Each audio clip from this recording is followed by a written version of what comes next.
This is Fred Robledo, this is Aram Tolegian, I'm James Escarcega. We're back here for another 2-minute drill. It's La Habra versus Upland on Friday night. And I think, Aaron, one of the big storylines into this game, I think everyone really wants to know, Upland gets downgraded. Division 1 down to Division 2 this year. And thus, Eric Sonheimer, who follows this stuff probably a little bit more closely than everybody, makes them the team to beat in Division 2 this year. I think there's a lot of eyes on this game really fast. Yeah, a lot of rave reviews from Upland, or about Upland from the passing circuit this summer. Loaded as usual, like you said, down to D2 from D1, taking on a La Habra team, or hosting a La Habra team that last year went up from D3, I believe, ish, yes, to D2. And they actually gave a really good account of themselves last year, playing 13 games, which means 3 playoff games. So they went to the semifinals. That team really caught fire last year. You look at their 8-5 record and you say, that's not La Habra-ish. But once they got into the playoffs, they really proved that they belonged. And this, boy, I tell you what, this is a really nice matchup of 2 really, really good D2 teams. Fred, you know what's crazy? La Habra was the last team out of the division playoff structure. The team that was the last team in was Long Beach Poly. Wow. Yeah. Well, You mean of Division 1? Yeah. Yeah, so La Habra, according to the power rankings, was the first team. team. First team out. they were that close to going into D1, Yep. La Habra. Yeah, that would have been ridiculous. And so they're both in Division 2. Both D2. And this is where both should be, James. Yes, you're probably right. I never thought Upland, as good as Upland is, deserved to be in Division 1. I mean, we talk about the Mater Days and the Boscos and those teams, and well, who besides Mater Dei and Bosco deserves to be in there? Well, at least to me, those teams are supposed, like Bishop Amat, they're supposed to be able to compete. They're supposed to have the same type of resources, the same kind of tradition and draw to make that happen. Right. Well, they should. They should be able to. I don't think so. I don't think Upland can, Upland can't do that. I mean, even in their special Rancho years. Cucamonga gave a good account of itself last year in D1.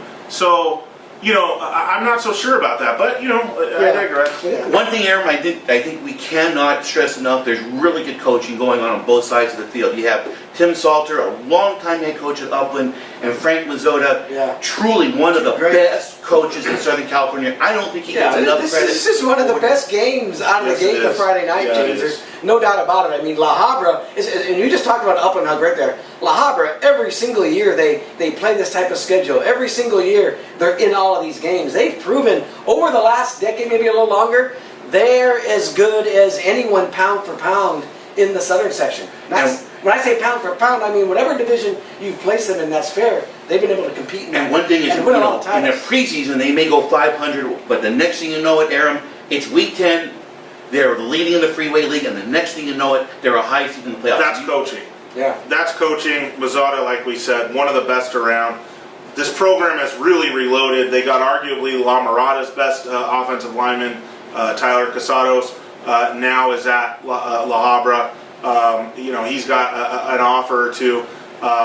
They've reloaded. They're a little young, I think, in the skill spot, but people who saw them this summer really liked their potential. I said young outside of quarterback. That's where Zach Fogel is. He's got offers. One of the better QBs around that you'll see. He was new last year, and taking over for Eric Berrier, who was maybe the best QB in school history with some of the things that he pulled off. And now Fogel was good and really got good towards the end of last year. And now, going into his senior year, he's one of the better guys around, guy that has some offers himself. This game's nasty, man. Yeah. I mean, this game's really nasty. I'm sure you're going to get to predictions. You want to get to predictions now? Let's go. I'm going to this is tough. I'm going to slightly lean with La Habra, just on the basis that I think Fogel, Devin Woolard outside, the defense I think is going to be much improved. I think La Habra, this is tough to go on the road and win against the Scots. I mean it's really tough, but I'm going to lean La Habra here. And James, you said it. They were the last team to fall out of Division 1. It's crazy. And that's for a reason. I mean, La Habra is there. As good as Upland's supposed to be this year, I like La Habra too, James. I like them to eke this game out even though it's on the road.